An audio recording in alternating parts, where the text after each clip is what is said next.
கும்பகோணம் அருகே உள்ள சிறிய கிராமமான வெண்ணாற்றுக்கரையில் ஒரு பெரிய ஆலமரத்தின் கீழ் குழந்தைகள் கூடி விளையாடுவது வழக்கம். அந்த கிராமத்தில் சந்திரன் என்ற பையனும் அவனுடைய தோழி மீனா என்ற பெண்ணும் இருந்தனர். சந்திரன் ஓவியம் வரைவதில் கைதேர்ந்தவன்.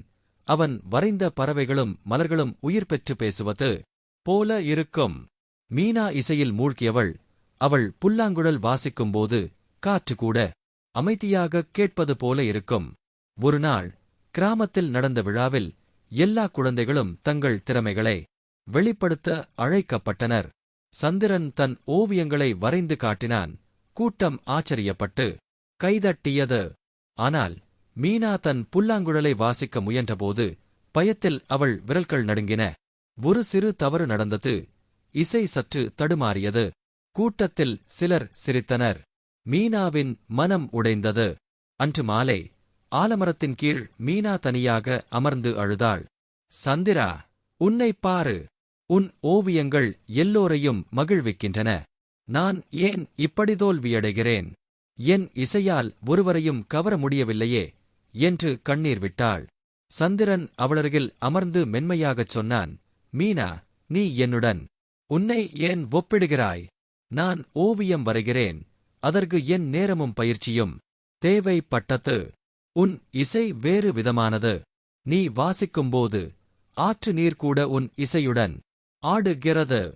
ஒரு சிறு தவறு உன்னைத் தடுக்க முடியாது. மீனா இன்னும் சோர்வுடன் கேட்டாள். ஆனால் எல்லோரும் உன்னை பாராட்டினார்கள். என்னைப் பார்த்து சிரித்தார்களே. சந்திரன் சிரித்தான். மீனா, நானும் முதலில் தவறு செய்தேன். என் முதல் ஓவியம் ஒரு மரத்தைப் போல இல்லாமல் வேறு ஏதோவாக இருந்தது. ஆனால் நான் முயன்றேன். ஒவ்வொருவருக்கும் அவரவர் பயணம் உண்டு. மலர் ஒரு நாளில் பூப்பதில்லை. அது மெல்ல மெல்ல வளர்க்கிறது.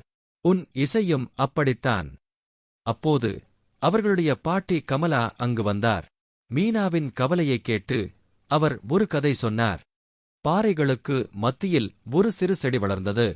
அருகில் இருந்த பெரிய மரங்கள் அதை பார்த்து, நீ எங்களைப் போல உயரமாக முடியாது என்று கேலி செய்தன.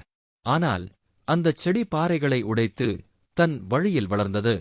ஏனென்றால் அது மற்றவரைப் பார்க்கவில்லை, தன் வேர்களை ஆழமாக்குவதில் கவனமாக இருந்தது. பாட்டி மீனாவை பார்த்து சொன்னார், மீனா, உன் இசை உன்னுடையது. அதற்கு நீரும் நேரமும் தேவை. சந்திரனுடைய ஓவியமோ உன்னுடைய இசையோ இரண்டும் அழகு, ஆனால் வெவ்வேறு விதமாக. மற்றவரைப் பார்த்து உன்னை மாற்றாதே. உன் இசையை வளர்த்து உலகத்துக்கு கொடு. மீனாவின் மனம் தெளிந்தது. அவள் மறுநாள் மீண்டும் புல்லாங்குழலை எடுத்தாள்.